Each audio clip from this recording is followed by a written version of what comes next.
Now, Steve, where the hell have you been? I've been traveling quite a while. It's personal and also for business. I was traveling throughout London. Oh, no kidding. Outskirts of London, which was nicer. I was in Stratford, on Avon, did you see Warwick Castle, and Bath, and Oxford. I was in Oxford. Really? Did you see any blokes? I was in this super annoying thing where inadvertently I would speak with a horrible British accent. It embarrassed my children. My wife was annoyed, but it was inadvertent. It's like, because my wife said that when I speak to people whose first language isn't English, I tend to speak slower and louder. I think it's my subconscious efforts to be helpful. Yes. So when I was in England, when I spoke with an American accent, they didn't always understand me. They're like, excuse me? So I think I was trying to be helpful, but it's ridiculous. Okay, I sound so bad. So you would put a little English accent on it? Yeah, I can't even do it right now. So act like you're ordering a coffee and I'll say, excuse me. Excuse me. No. Already terrible, right? It's up. Might I have a cup of coffee? No. It's so bad. It's horrible, horrible. But it was inadvertent, and whenever I did that, my kids they would like run away. Not my dad. Excuse me. Pardon me, which way is it to Westminster Abbey? It's so bad. It's so bad. And then I was in Italy for a week. That was also vacation. I've never been. You know I so want to go. You're crazy. Italy's awesome. All right, we're good. You gotta go right away. And one of the best parts of my trip to Italy was I connected with other former TYT folks. Lucas Ilihom, Noreen Mustafa, and James Gannon. So Noreen and James were technically part of Current TV when we were doing the TYT show there. Lucas, I'm the one that hired him. Oh, I know Lucas. Yeah, so he thanks me to this day for giving him the first opportunity. And now he's living in Doha. He works for Al Jazeera, and they don't pay any taxes in Doha. Oh, no kidding. Yeah. I don't even know where Doha is. Where is it? It's the capital of Is that the Qatar. second Doha or the third Doha? It's the capital of Qatar. Oh, really? Yeah. So I have a cousin over there. You do? Bobby Doha. I don't know these jokes. Yeah. But Lucas travels all over because it's centrally located, so they can go to Europe, they can go to Asia, they can go wherever they want. Yeah. So it's pretty nice. That's why I'm going to go to Chicago. Same thing. Yeah, not the same thing, but because you got to pay taxes in Chicago. Oh, that's right. Yeah. Okay. There's nothing wrong with that, paying taxes. Nothing wrong. And then I was in San Francisco for Glad business you cleared that out. last week. Oh, we were in San Francisco for business. We did a live show up there at the Great Star Theater. I know. It kills me that I missed it. It was really special. Yeah. It was really I know special. many people who went who told me that I totally fucked up. Can I say that? You did. Live? Yeah, you can say that. You did totally fuck up. Yeah. It was awesome. I should have been there, and I should have taken a private jet from Italy to San Francisco to catch your show. You should have. Yeah. It was well worth it. We're going to go back. We're going to go back probably in November. But it's good to be back. I haven't been here in a while, so catch me up on the news. What's been going on? Anything? Not much. Anything interesting? Nothing really. Right. John McCain. We're going to talk about so this is what's coming up in today's show.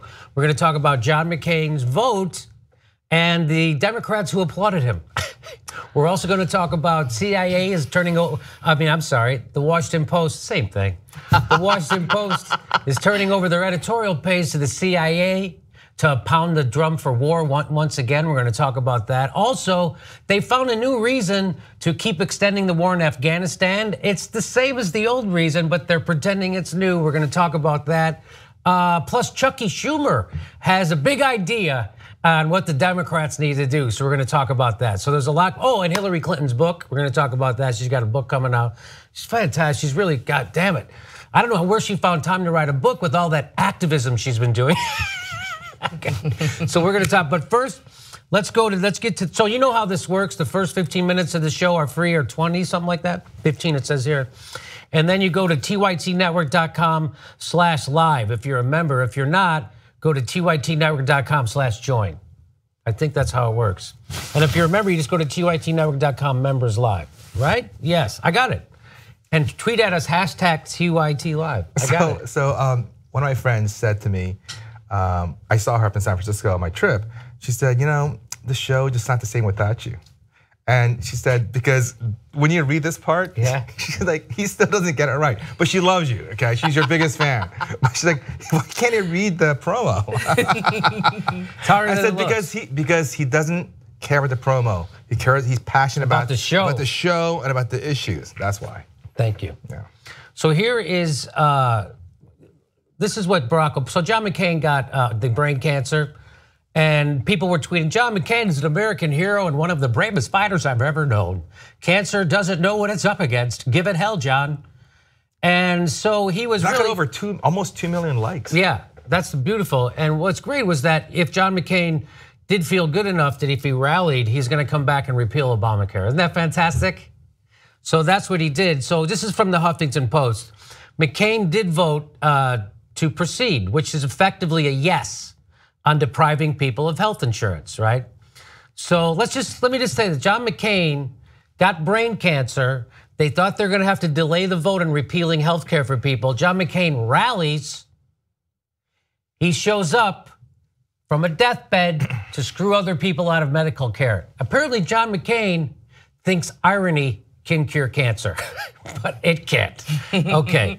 Several peer-reviewed studies have attributed holes in insurance coverage which persist under Obamacare to the deaths of thousands of Americans, and those figures are sure to increase without Obamacare's protections. Okay, so just so you know, former moderate Republican Senator Lisa Murkowski and Susan Collins, concerns about the bill's impact on their constituents, regardless of the final form it takes, were enough to vote against proceeding on debate. So look what Ro Khanna says. So you know Ro Khanna is a Justice Democrat, and he says the purpose of the Obamacare repeal is to give big tax breaks to the rich. There's no human regard for those who will lose their insurance. No human regard for those who will lose their insurance. So do you want to see a guy get off his deathbed and show no human regard for people who won't be able to get health care and how they treated them? Here's how the Democrats and the Republicans welcome John McCain to come back to screw over 33 million sick people. Ready? Here we go.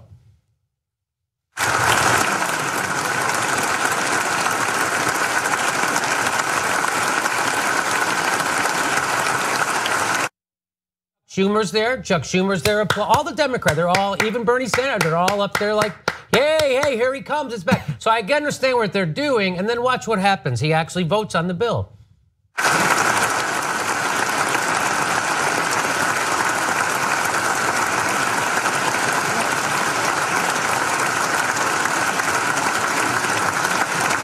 Just shook his hand, and Chuck Schumer's like, "Oh man, I'm so glad that you're feeling good enough to come fuck over people in worse situations than you." That's what they're doing, and watch what he does.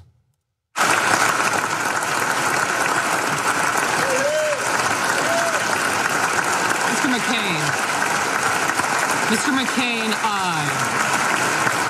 There it is. Oh yeah, you repeal the health care. Oh, isn't that great? Look at you with the cancer, and you're coming to fuck over some big. Isn't that great? You know, let me just say this about John McCain. When he was a kid, people don't know this, but he beat leprosy when he was a kid. And to celebrate, he pushed an 8-year-old girl off a swing set. That's the way he is.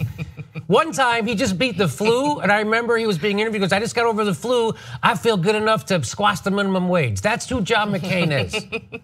John goddamn McCain. So what do you think about John McCain getting applause? I understand why they're applauding, but don't you think at some point you stop applauding and start going, shame on you? Because they know what he's coming back to do. He's not coming back to help people. He's coming back to screw over sick, poor people, to give a tax break to the richest people. Because John McCain is a bloodthirsty fucking cretin till the day he dies, which for a lot of sick people in this country cannot come fast enough.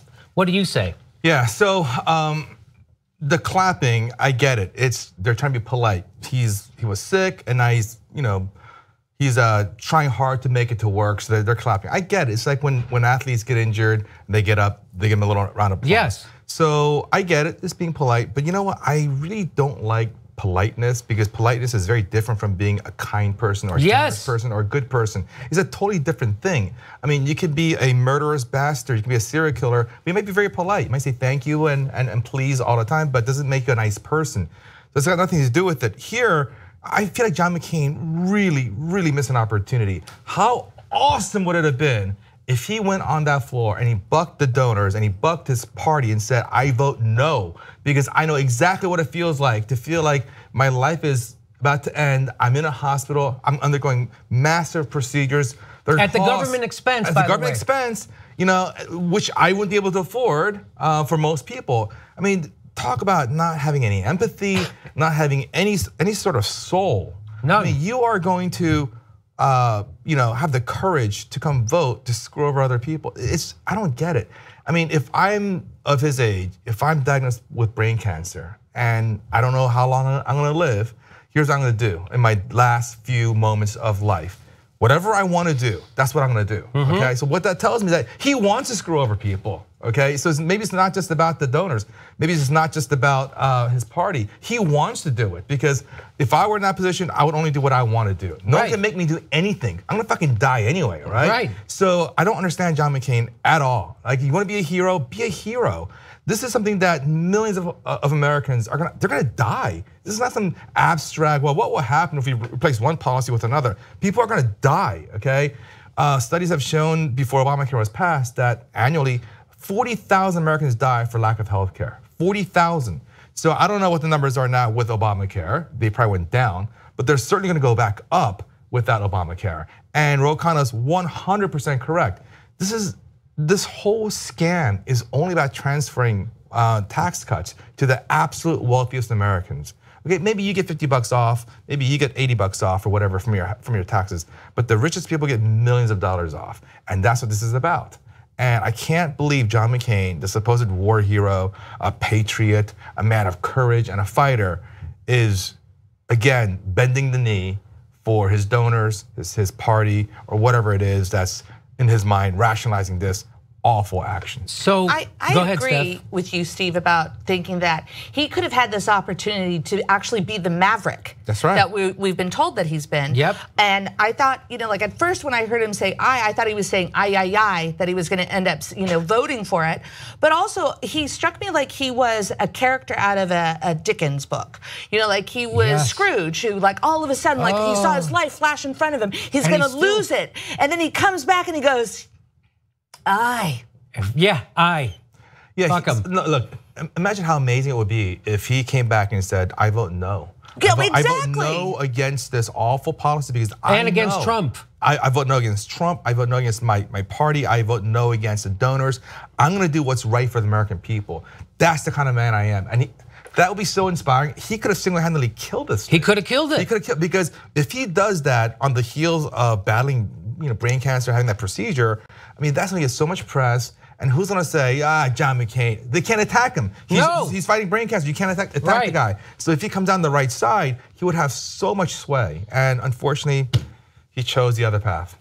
So here is a mother, at the same time the Democrats and the leadership of the Democratic Party is applauding him as he literally votes to repeal Obamacare and kill people. We know people will die because of this, for sure. This is what was happening outside. So here's a woman who's lost her son, and here's what she had to say. I thank God John McCain has the health care he needs. Yes. And that maybe he'll survive where my son didn't. My life ended at that moment that my son's heart stopped. I thought my heart would stop, and it wouldn't, and it won't. And I don't know what else to do but to beg for the lives of every American. How dare you? How dare you say it's all right to take away access to care for 33 million Americans? How dare you? Shame. Oh no! No! That's not what the Democrats. They didn't say how dare you, John McCain. They didn't say shame. They went, it's Chuck. That's what the Democrats did. Oh, my chair flew away. Yeah. So again, how do you watch that kind of video and not care? How do you watch that video and still vote to take away health care?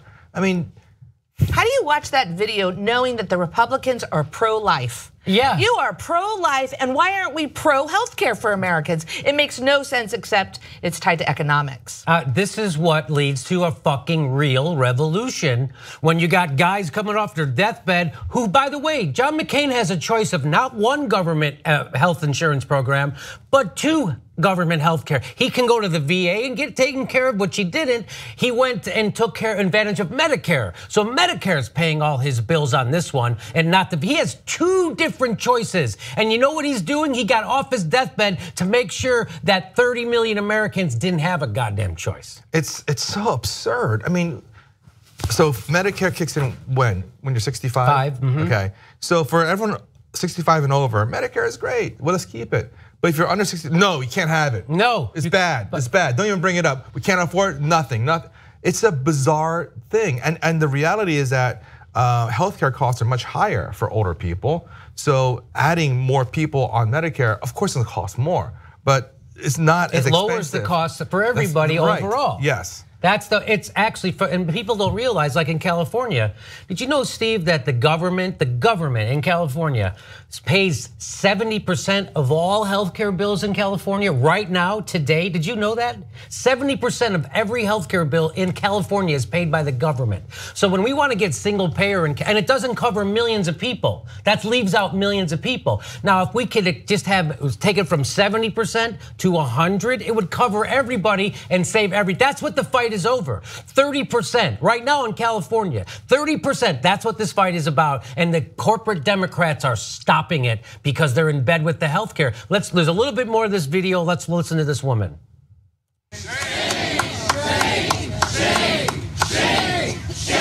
I will never again hear my son's voice. My surviving son does not have health insurance, and he has high blood pressure. I could outlive both my children. How is this right? How is this pro-life? How is this moral?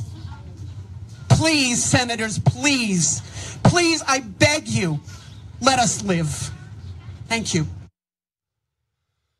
So John McCain went, fuck you and fuck your kids and fuck your health care, because I am a company man to the day I die. And it's gonna come soon, and I don't give a shit. I'm gonna go on my deathbed. You know what John McCain's, I predict his last words on his deathbed will be, fuck poor people. I predict that'll be John McCain's. He will never apologize for inflicting Sarah Palin on us. The guy was against Martin Luther fucking King Day. That's who John McCain is. A bloodthirsty, warmongering cretin who is screwing poor, sick people on his deathbed. And so all those motherfuckers wishing him well and applauding, shame on you. Shame on you for not having the balls to break through that bullshit polite society in the Senate and do what you were fucking supposed to do, which is stand up for people. Civility, you know what? Good manners is the last refuge of a fucking scoundrel. And that's what John McCain is. And we're right out of time. We're gonna come back right now. If you're not a member, go join tytnetwork.com/join. If you are, go to tytnetwork.com/members-live and you'll see the next hour. We have another hour of this show left to do. So come on back, we've got lots of stuff coming up and a lot more outrage because there's a lot of shit happening right now that's outrageous. We'll be right back.